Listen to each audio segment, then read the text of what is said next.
Dans notre lancée sur l'échographie lésionnelle rénale, vous l'aurez compris, on va parler aujourd'hui de lésions plutôt corticales, comme indiqué juste ici.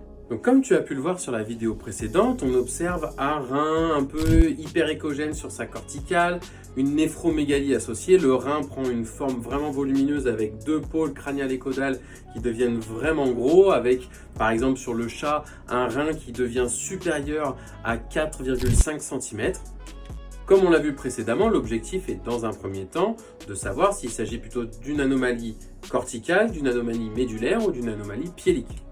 Donc là, on observe sur ce rein, par exemple, une petite anomalie de forme, une néphromégalie, une augmentation de taille du rein associée à une hyperéchogénicité corticale. Et là se pose la question de s'il s'agit plutôt d'une IRA ou d'une IRC. Voici les critères qui vont te permettre de ne plus te tromper à présent. Premier critère, l'évaluation de la taille du rein.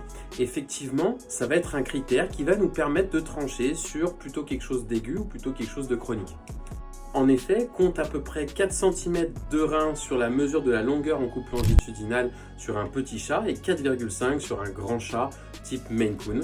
Malheureusement, chez le chien, l'évaluation de la taille est race dépendant, donc il faudra se fier à des tableaux en référence. Un autre critère d'évaluation de la taille, si ce n'est la mesure, c'est le fait que les deux lobes, crânial et caudal, viennent faire une sorte de bourrelet de chaque côté. Cela va donner une image vraiment exacerbée de haricot. Si ton rein est gros et que tu as une atteinte corticale, soit une hyperéchogénicité la plupart du temps ou une hypoéchogénicité, tu pourras suspecter quelque chose d'aigu. Dans ce cas, on suspectera plutôt une atteinte glomérulaire. Donc ce sera important de réaliser une analyse d'urine pour voir si on a une protéinurie associée sévère. Donc, dans les atteintes glomérulaires, on pourra suspecter des atteintes infectieuses, glomérulonéphrite, dysimmunitaire aussi, glomérulonéphrite d'origine dysimmunitaire, d'autres origines infiltrantes, typiquement la PIF ou le lymphome rénal, ou bien des origines plutôt congénitales comme l'amyloïdose par exemple. Très généralement, et comme c'était le cas sur cette image, on observe une conservation de la distinction corticomédulaire. A contrario, un rein de petite taille, très souvent remodelé sur ses contours, c'est-à-dire qu'on va avoir des contours qui vont être bosselés, de petite taille, inférieure à 3 cm chez le chat par exemple. La corticale rénale est souvent hyperéchogène, mais cette fois-ci avec une baisse de la distinction corticomédulaire, on pourra suspecter plutôt une atteinte chronique cette fois-ci. Et donc on pensera classiquement à la néphrite tubulo-interstitielle de la maladie rénale chronique typiquement. Toujours à garder en tête le contexte anamnestico-clinique de l'animal. Si tu as un chat de 5 ans qui présente un tout petit rein, il faudra plutôt suspecter par exemple une dysplasie rénale. Pour comparer l'échogénicité de ta corticale rénale, un des organes les plus faciles à proximité pour comparer, c'est le foie notamment. La plupart du temps, le foie a un parenchyme légèrement plus échogène que celui du rein.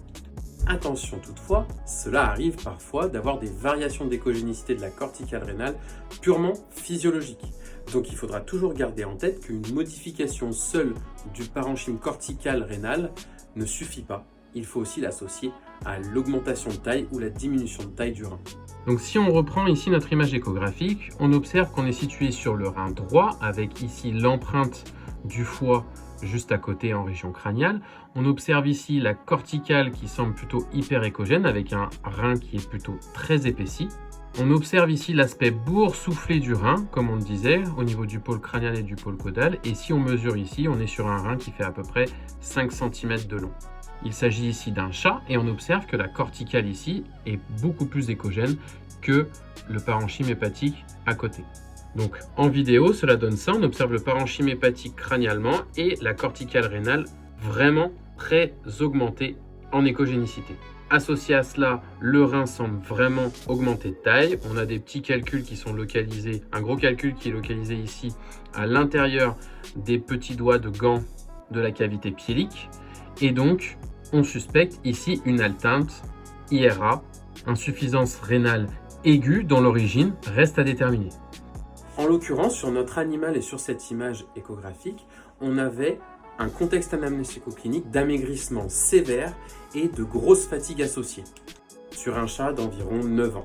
Dans ce contexte, associé à l'analyse d'urine et une protéinurie assez importante, on a considéré l'importance de la réalisation des biopsies éco-guidées, ce qui nous a permis de détecter la présence d'un lymphome rénal. Dans ce genre de cas, l'examen histologique ou cytologique est indiqué pour faire la différence entre les différentes causes. Malheureusement, échographiquement, on peut difficilement aller plus loin à ce stade. Maintenant, regarde ce rein-là. On peut observer ici la présence de lésions vraiment volumineuses, corticales, juste ici, au pôle crânial, une ici au pôle caudal, hypoéchogène en majorité, avec une hétérogénéité dans son centre. Il s'agit effectivement bien de lésions corticales qui déforment ici la structure du rein. On a associé à cela une néphromégalie et dans le contexte anamnésico-clinique de l'animal, un chat qui présente de l'hyperthermie. On observe associé à cela des petites zones ici plutôt hyperéchogènes, un peu triangulaires, avec une pointe qui va pointer vers le centre du rein. Il s'agit ici d'infarctis rénaux. Les lésions hyperéchogènes ici laissent suspecter des infarctis rénaux. Pour les lésions focales de la corticale, le diagnostic différentiel change un petit peu. Il faut considérer ces effets de masse comme potentiellement soit des infarctis en début d'évolution, qui vont ensuite se fibroser et provoquer ce cône un petit peu hyperéchogène avec la pointe qui va pointer vers l'intérieur du rein. Mais il existe également d'autres lésions qui peuvent provoquer ces images échographiques, à savoir des abcès rénaux, des granulomes inflammatoires ou malheureusement des processus tumoraux. Là encore, un des seuls moyens d'arriver à réellement différencier ces lésions, ce sont les examens anapathes, soit cytologiques, soit histologiques. En l'occurrence, sur des lésions focales, on peut envisager de réaliser des cytoponctions plutôt que des biopsies, car une infiltration tumorale se verra, des abcès se verront, avec une neutrophilie, la présence de bactéries à l'intérieur du liquide. Un autre petit tips pour savoir par exemple l'hypothèse de l'infarctus rénal, c'est d'utiliser le Doppler couleur et voir ainsi une absence de flux sanguin sur les lésions associées. Voilà, te voilà maintenant un expert en échographie corticale rénale. J'espère que cette vidéo t'a plu. Si tu veux aller plus loin et en savoir plus en échographie abdominale, n'hésite pas, je te partage le lien de description de notre formation en échographie abdominale chez Academvet. Et quant à moi, je te dis à très vite pour d'autres vidéos. Salut!